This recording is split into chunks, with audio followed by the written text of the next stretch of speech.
Hello and welcome to another mech build video, and today we're going to look at another hero. We have the Butterbee, the second catapult hero that was added to the game. We have it set up as a very interestingly powerful short-range brawler. Let's take a look at the build here. We have an XL300 engine, 4 small pulse lasers, 2 in the center and 1 in each side torso.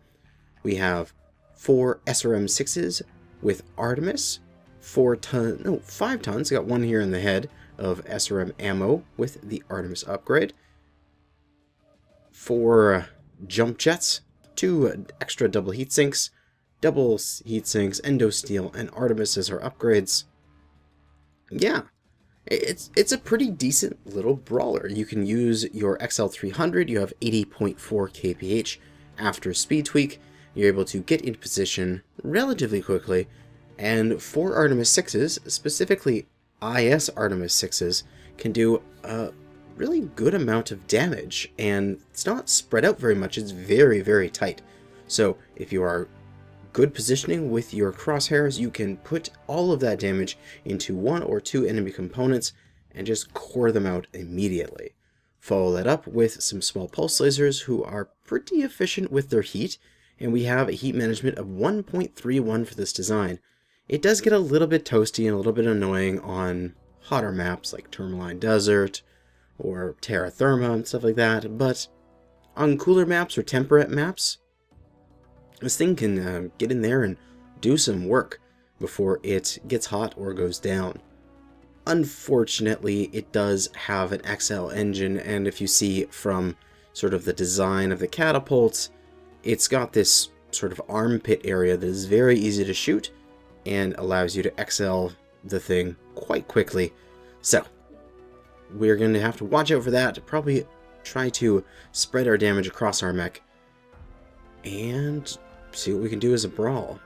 But in the modules here, I have not fully eliteed this thing yet, or mastered it, to get the second mech slot here. So I would put seismic sensor if I could, but we just have radar deprivation, SERM 6 cooldown to increase that DPS, and small pulse laser range to give your small pulse that little bit of extra reach. We also have the 2 cool shots because we're going to be going in and we're going to be pushing hard. In the brawl sense, we want the ability to be in the middle of a fight and go, I'm hot, but I still need to keep shooting, so we're just going to slam those cool shots down and just keep on firing, and hopefully that'll win us a match or two. But we're going to take this in and see some example gameplay with this Butterbee. And for our example match, we are on HPG Manifold Conquest. And something you need to do in this mech right off the beginning is we're going to go into third person here so I can show it off. And you have to press backslash or question mark on your keyboard. That opens up your bays. And that is very important because I kind of see it as an issue with the game. Maybe a problem that I should make a video and talk about with is that when you have missile bay doors and such, they have a quarter-second delay from pressing the button to your weapons actually firing and leaving the launchers. So, unfortunately, and somebody asked me if I'm recording, and I'm gonna say yep. If I can see my keyboard, yep. So unfortunately, it means that maybe you have a perfect shot lined up and you press your SRMs and they don't fire for a quarter second later and they completely fly past your target. So taking that and pressing that button means that you now fire instantly and it should be more consistent. I really think that they should maybe get rid of that, but we are compensating for now by just opening the bays instead of dealing with it that way. Well, okay, we're on Conquest here. Our guys have rushed bottom. I kind of want to go meet up with them because maybe that seems like a good idea. What have they done? Where are they going? They got Executioner, Centurion. Are they gonna go out that way? Our Scorch is getting ripped to shreds, so I guess that's not a good idea. And he is retreating back into cover. Okay. But we do have bottom. We do have control over all of the points, well, the majority of the points. And there are opponents that are trying to eat our Scorch. So this guy, I think, should run into cover here, and we'll try to poke out a little bit and distract while he can get back into cover. Yeah, let them come in, and then we got a good concave on him. We've already gained a quarter of the resources. Keep it up. New target acquired. So we just gotta wait. And I mean, this is a great place for a brawler. Nice and underneath. We just want them to walk into our area. We don't want to push out to them. Let's have them come to us. But I fear for our assaults and heavies out on this end, as the opponents may be going, oh hey, most of their guys are underneath, let's push this side, when these guys are going to get chewed up in that sense. So I'm going to maybe head out and give them a bit of cover. Guys, you got a UAV over you in Delta 4. Yeah, get these guys back in here, as it looks like the opponents are surrounding us. But thankfully, those SRMs are on our arms, so we are able to put out some good damage to him, even though he was highly above us. And sadly, that king crab will go down. But can I? No, I was going to say if that guy had fell down, I would have been able to eat him up. But he didn't. New target acquired. There is an enemy got picked off. That was that Phoenix Hawk that was low earlier. And we're just hiding down here. They're going to break off and start going for our captures, and that's when we need to break out.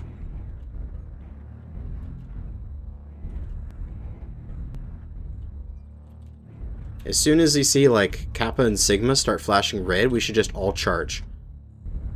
Because that means they'll have mechs away from the fight. Yeah, and that's going to be the strategy here. We just gotta wait until they've separated mechs off to get capturing. And then we push out. Okay, Kappa's being captured. We should probably charge out because they don't have the amount of mechs we do. Wait, they're coming in. Or are they coming in? That'd be nice of them to come in.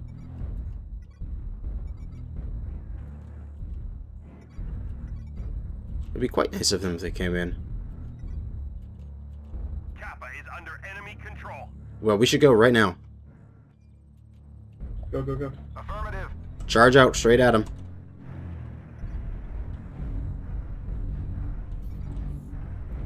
New target acquired. This is how you call it. We're gonna just go straight at this. Awesome, he is down. Continue straight through. We're gonna hopefully let our allies take care of anybody coming up behind us. This is when we're popping our cool shots, as we want to keep fighting. We're straight in. Hopefully our allies keep on coming. Alright, get around this corner. We'll go after this grasshopper. He's got a crit side torso. Go for that. And we take off half of his stuff. Oh, I thought he was an XL engine. Oh well. We did that. He's shooting for our left, so we'll give him our right. And force him to do damage to our weaker... Or no, our side that still had armor. And unfortunately we went down there. But it showed out a really interesting call and a really good situation there. And it looks like we're winning that fight. Hopefully. Yes! We're winning this fight. So, I did die, and that's okay. Sometimes that occurs in the match. You have to charge out and be that first one to take those hits so that your team can follow up for the victory. And you shouldn't be afraid of that. So this shows that tactic as well, as we did a fairly good job because we had that brawl build and we used the situation to put ourselves into a brawl. We waited until they came close and then they came for us. Nope. And died in the push. But we did it. And even in that brief amount of time, it came by briefly the amount of damage I've done, which was like 400 and something. In the brief amount of combat that I was in, I believe that is a good amount. And our team is going to clean up the victory here, as there's just 2 opponents left. One-legged IV4, and one other guy somewhere, right there. As he's coming in, and almost legged, soon to be legged, and now legged, Arctic Cheetah. And that's going to be the match.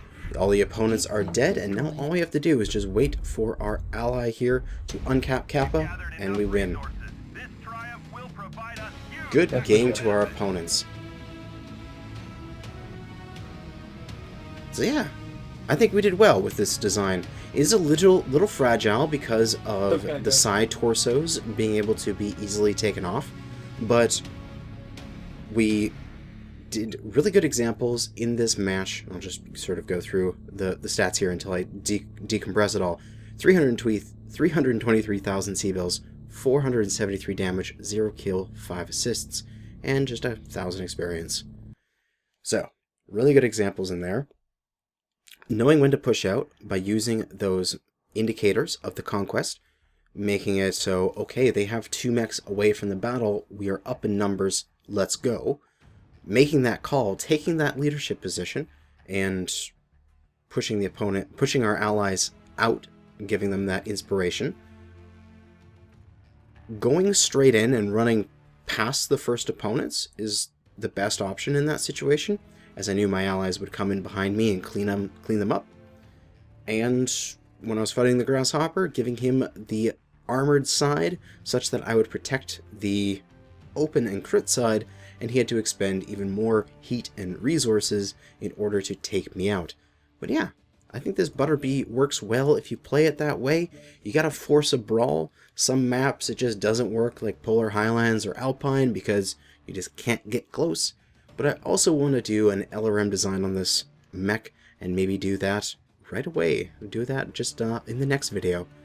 We shall see. But for now, thanks for watching, and good hunting.